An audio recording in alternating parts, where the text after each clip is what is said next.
request for subpoena be denied on the ground that the requested testimonies, documents, and videos are irrelevant and inadmissible, and that the request itself is unreasonable and oppressive. I move to submit this matter for the consideration of the presiding officer, Mr. President. The chair would like to request the defense panel to explain to the court. If Your Honor, please. What are the documents sought to be produced by the persons representing PCIJ as in this court? And then second, what's the relevance of these documents? If Your Honor, please. For the defense of the respondent. With the kind permission of this Honorable Court, Your Honor, the defense would like to announce for the record that we forgone any attempt towards having these witnesses compelled to appear pursuant to a subpoena to be issued by this Honorable Court, together with our request with subpoena duces tecum, Your Honor. After an examination of our position and relevant matters in our possession, we have finally arrived at the conclusion that we may dispense with the testimony. So you are withdrawing your request? Right, Your Honor. Right, thank you very much, Your Honor. This court notes the withdrawal of the subpoena duces tecum et testificandum addressed to the members of the PCIJ. Thank you. Majority Floor Leader. Yes, Mr. President, before the continuation of the presentation of evidence by the defense, may we recognize Senator Miriam Defensor Santiago? The gentle lady from Iloilo has the floor.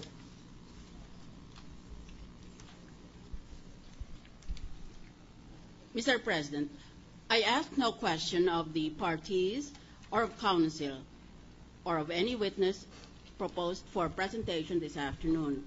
Instead, I would like to make a manifestation, particularly read for the record my memorandum of authorities on two questions that I believe to be crucial to this stage of our impeachment proceedings. The first crucial question is, does this court have authority to order or otherwise compel the parties to finish the trial such that this court might be able to promulgate judgment on or before June 7 when the Congress adjourns? And the second question is it relevant for this court irregularities that attended the sale by Cristina Corona, acting for a family corporation, to the City of Manila? Let me go to the first point. Has this court the power and authority to order the parties to end the trial on or before June 7, the scheduled end of the Congress session? My humble answer is yes, this court possesses that power. Here are the authorities. Under the rules of court, Rule 133, Section 6, the court has power to stop further evidence on a particular point, quote, when the evidence is already so full that some witnesses to the same point cannot be reasonably expected to be additionally persuasive. But this power should be evidence bearing upon the main issue, unquote. In People v. Tan, decided by the Supreme Court in 1999, the High Court ruled it is within the sound discretion of a trial judge to allow a party that has rested its case to introduce rebuttal evidence. Further, under the rules of court, Rule 135, Section 1, quote, justice shall be impartially administered without unnecessary delay, unquote. Under Section 5, entitled Inherent Powers of Courts, quote, every court shall have power, letter D, to control in furtherance of justice the conduct of its ministerial officers and of all other persons in any manner connected with a case before it in every manner appertaining thereto. Parenthetically, in the President Clinton impeachment case, the U.S. House of Representatives impeached him for perjury and obstruction of justice on 19 December 1998. The Senate trial began on 7 January 1999. He was acquitted on 12 February 1999, or a little over only a month. Therefore, I humbly submit that this impeachment court, after nearly 5 months Contrast this with the 1-month trial of President Clinton. After nearly 5 months, this court possesses authority to order the conclusion of trial on or before June 7, so as to allow judgment to be promulgated before Congress ends this session. Let me now move on to point number 2. Is it relevant to the impeachment proceedings that the sale to the City of Manila of land owned by Basa Guidote Enterprises Incorporated, represented by Cristina Corona, was disallowed in audit by the Commission on Audit following this timeline? In 2001, the negotiated sale was consummated. The city government took possession of the property and constructed a public market on it. Ms. Corona received a check worth some $35 million, allegedly in trust for BGEI. She deposited the check in her own account. 2002.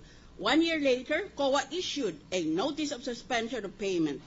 It appears that the City of Manila took no action because of alleged failure to serve the notice properly.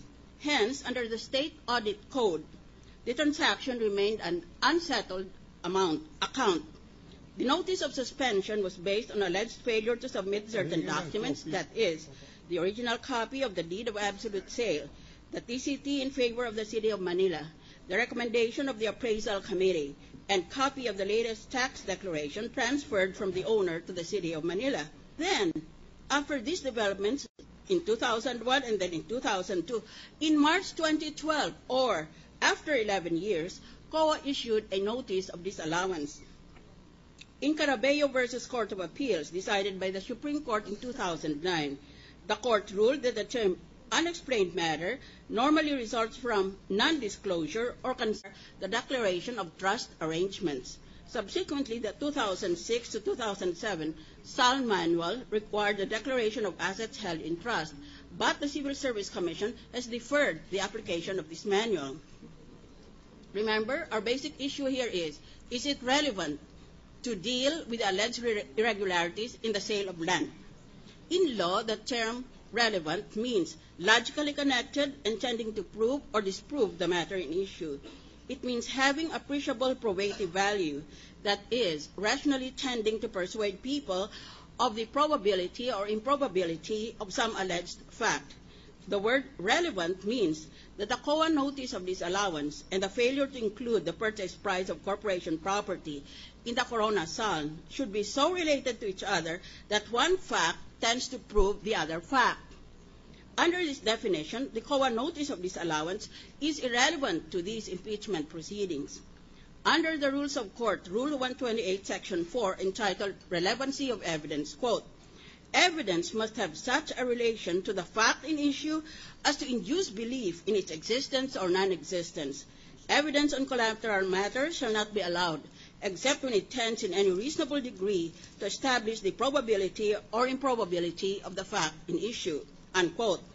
In the case of DePaul v. NLRC, decided in 1999, the Supreme Court ruled, quote, a party alleging a critical fact must support its allegation with substantial evidence, and any decision based on unsubstantial allegation cannot stand, as it will offend due process, unquote.